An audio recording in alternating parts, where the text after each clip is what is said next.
Assalamualaikum warahmatullahi wabarakatuh. Selamat berjumpa lagi dengan materi lanjutan dari manajemen risiko. Pada pertemuan sebelumnya kita sudah membahas tentang bagaimana asuransi itu dikelola. Selama ini kita mengenal di masyarakat ketika kita bicara masalah keuangan, perbankan, di dalamnya ada produk perbankan, di lain pihak juga ada produk asuransi. Di Indonesia dan di belahan dunia manapun, produk syariah sekarang sudah menjadi hal yang umum melekat di masing-masing produk keuangan yang ada di instansi atau perusahaannya tersebut. Nah, tak lepas juga dengan asuransi. Asuransi juga ada dua, asuransi konvensional dan asuransi syariah. Nah, yang akan kita bahas di materi ini itu adalah bisnis asuransi syariah. Nah, kita memulainya dari mana? Kita mulainya di sini dari karakteristik. Jadi kita ketika bicara syariah berarti yang dijadikan batasan di sana syariah itu adalah sistem bisnis secara Islami. Nah, batasannya apa? Batasan yang pertama adalah tauhid, la ilaha illallah. Di mana di sana yang dijadikan dasar itu adalah Quran. Quran surat Al-An'am ayat 162. Inna sholati wa nusuki wa mayahya wa mati lillahi rabbil alamin. Sesungguhnya solatku, ibadahku, hidupku, matiku hanyalah untuk Allah, Tuhan semesta alam. Kemudian selain menggunakan akad itu, jadi ini tidak hanya digunakan untuk satu perusahaan asuransi, tapi untuk semua bisnis berbasic syariah. Basicnya Qurannya adalah surat Al-An'am 162. Kemudian yang berikutnya basicnya adalah adanya akad yang jelas. Sama di sini, akad yang jelas itu ngambil fundamen dari mana? Mengambilnya dari fundamennya adalah Al-Quran surat Al-Maidah ayat pertama. Hai orang-orang yang beriman, penuhilah akad-akad itu.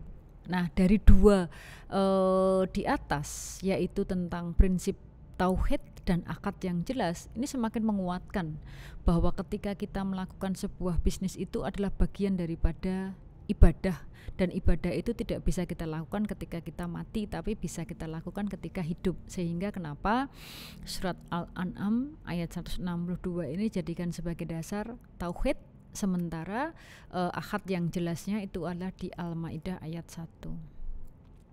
Kemudian karakteristik yang berikutnya yang bisa kita lihat di sana itu adalah adanya konsistensi di sana. Konsistensi yang bagaimanakah yang dimaksudkan di sini? Konsistensi yang dimaksudkan di sana adalah akad yang jelas tadi bisa diterapkan di masyarakat, sehingga tidak hanya sebatas slogan, tidak hanya sebatas di sana itu sebuah tulisan, tapi memang di sana bisa diterapkan oleh masyarakat secara menyeluruh. Itu yang diharapkan di sana. Nah, sehingga harus ada prinsip. Apa sih prinsip daripada syariah di sini? Prinsip syariah yang pertama adalah tolong menolong, adanya kerjasama. Maksud tolong menolong di sini bagaimana? Maksud tolong menolong di sini adalah bahwa ketika kita membeli daripada produk sebuah asuransi atau perbankan di sana, harapannya di sana itu adalah kita menolong saudara kita, tetangga kita, keluarga kita. Mengapa? Siapa sih yang mau kena musibah? Misalnya seseorang ikut asuransi kesehatan.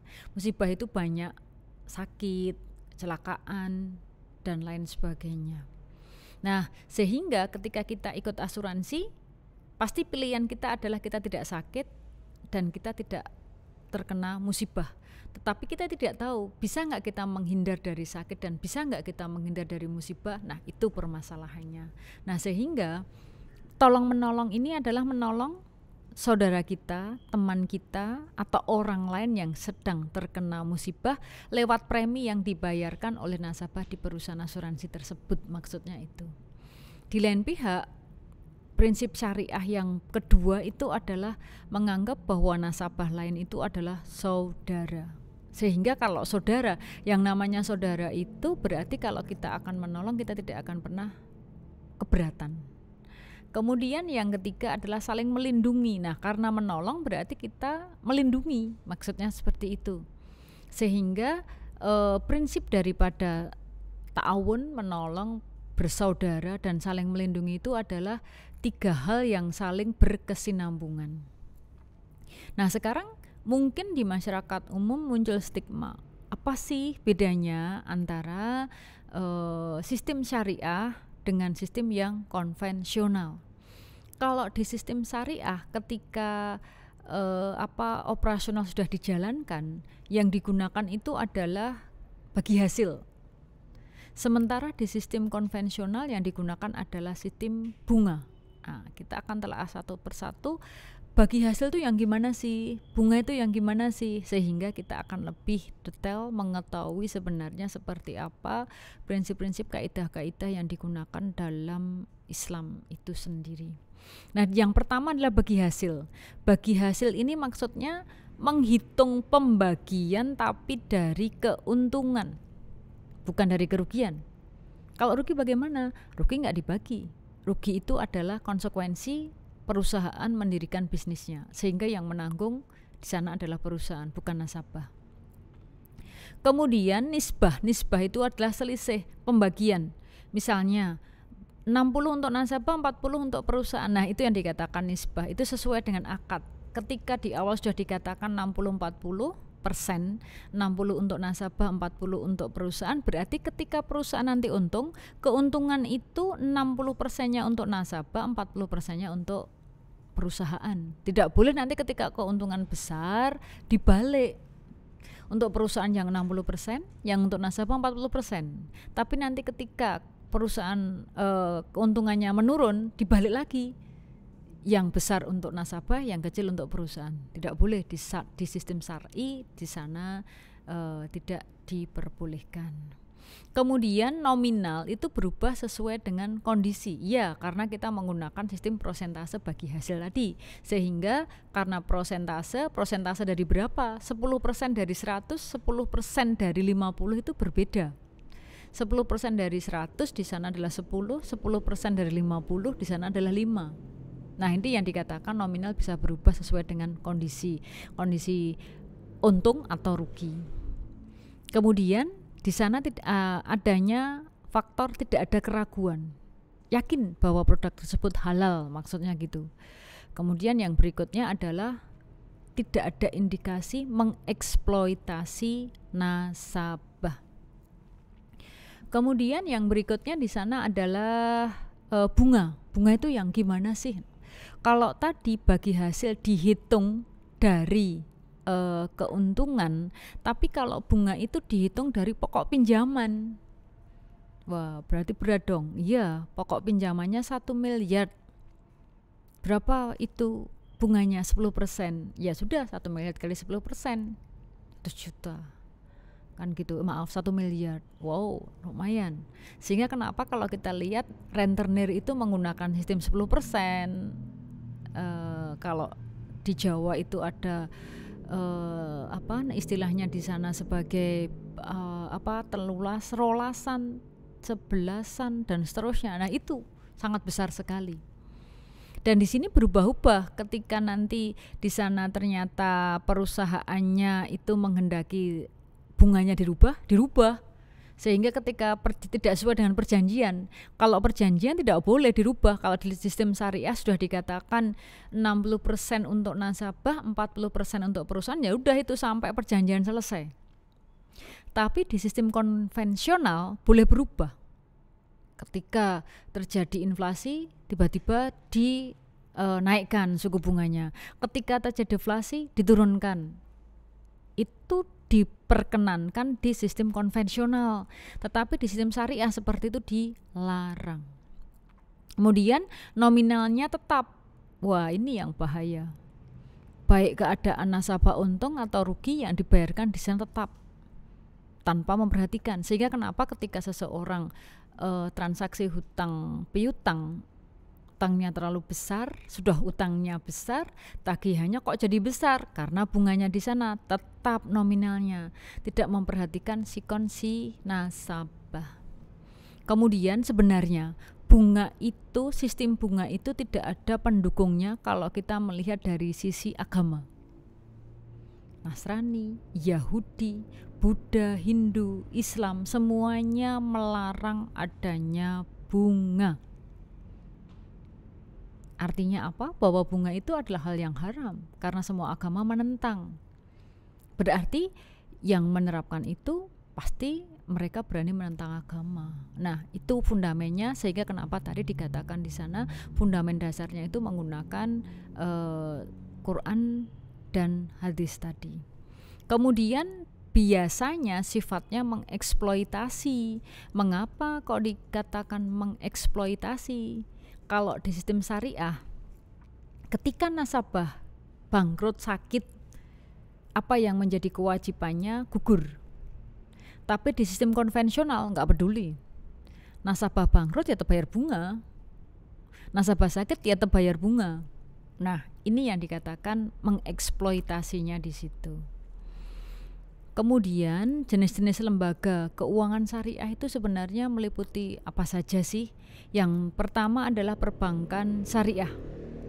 Yang kedua ada asuransi syariah. Yang ketiga ada koperasi syariah. Yang keempat ada pasar modal syariah. Kemudian yang berikutnya ada pegadaian syariah.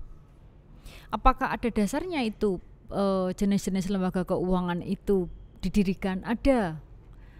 Landasan hukumnya lembaga keuangan syariah itu menggunakan landasan operasional, ada undang-undangnya, ada peraturan pemerintahnya, dan juga ada peraturan kementeriannya. Otomatis peraturan kementeriannya ikutnya Kemenak. Sementara landasan idealnya ada Al-Quran, Sunnah, Ijma, dan Qiyas. Yang berikutnya adalah di sana ketika kita bahas proteksi ya. Yang namanya proteksi itu berarti perlindungan. Bisnis yang beresiko itu harus diproteksikan. Nah, sementara kita sudah tahu resiko yang sangat rawan itu dari beberapa sifat yang sudah kita bahas dulu di pertemuan pertama, itu ada resiko murni dan resiko spekulatif. Perbedaannya di sana antara dua resiko itu adalah ketika kita bicara resiko murni berarti kejadian itu muncul karena faktor yang memang tidak disengaja. Kebakaran itu tidak disengaja, kecuali pembakaran. Perampokan nggak sengaja, kecuali dirampok. Nah, itu spekulatif. Kalau spekulatif, resiko spekulatif itu adalah resiko yang sengaja diciptakan. Orang hutang itu resikonya adalah bayar bunga kalau ikut di konven, bayar bagi hasil ketika kita di syariah. Nah, itu yang dikatakan di sana efeknya itu sengaja diciptakan. Sama juga dengan orang judi. Orang judi itu sudah tahu di sana hanya ada dua kemungkinan, menang dan kalah. Kalau enggak menang ya kalah. Sama juga ketika beli saham.